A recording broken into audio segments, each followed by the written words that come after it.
عبر نبيل معلول المدير الفني للترجي عن استيائه الكبير من طاقم التحكيم الذي أدار مباراة فريقه أمام صفاقسي في الدوري التونسي الممتاز، وحسم التعادل بهدف لمثله مباراة الكلاسيكو بين الترجي والنادي صفاقسي المؤجلة من الجولة الأولى للمجموعة الأولى في الدوري التونسي الممتاز مساء اليوم السبت.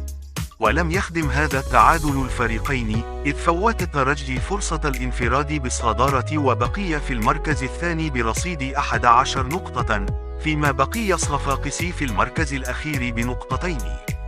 وقال نبيل معلول في تصريح للصحفيين بعد نهاية المباراة: الترجي يتعرض إلى مظالم تحكيمية، فبعد الظلم الذي تعرضنا له في لقاء البنزرتي، اليوم التحكيم كان مضحكا. وتساءل: هل يعقل أن يعلن الحكم المساعد عن تسلل عند تنفيذ تماس؟ إنه أمر مضحك ويبكي في نفس الوقت. وأردف معلول: الحكم لم يعلن عن بطاقة صفراء للاعب الذي تسبب في ضربة الجزاء، وذلك لتفادي البطاقة الحمراء. ما رأيناه اليوم خطيرا، وبعدها يتساءلون لماذا كرتنا بهذا الحال، ولماذا منتخب تونس لم يذهب بعيدا في المونديال. وواصل: هل يعقل أن يتم حرماننا من اللعب في ملعب رادس بحجة الأشغال، لنبقى نبحث عن ملعب يحتضن مقابلاتنا، ما يعني أننا سنلعب خارج الميدان ونحرم من جماهيرنا وأيضا من دخل المباريات. وأكمل مدرب الترجي: لماذا لم تقع هذه الأشغال قبل شهر؟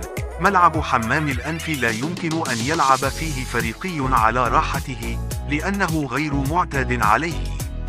واستمر: يجب أن أستغل هذه الفرصة لأشكر نادي حمام الأنف وبلدية حمام الأنف على تمكيننا من استقبال صفاقسي في هذا الملعب الذي تم تحسينه بمناسبة الكلاسيكو. واستطرد معلول: مبروك للنادي صفاقسي النقطة، لكن الحكم كان متسامحا أمام التدخلات العنيفة، كما أنه كان يتثبت من اللاعب قبل أن يخرج أي بطاقة حتى لا تكون هناك بطاقة حمراء.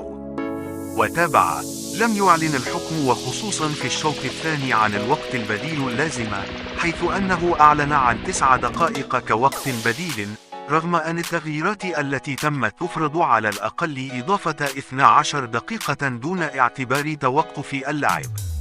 وختم نبيل معلول حديثه قائلا: إذا كانوا يريدون منا الانسحاب من الدوري فسننسحب، طالما أن هناك من لا يعجبه تتويج الترجي.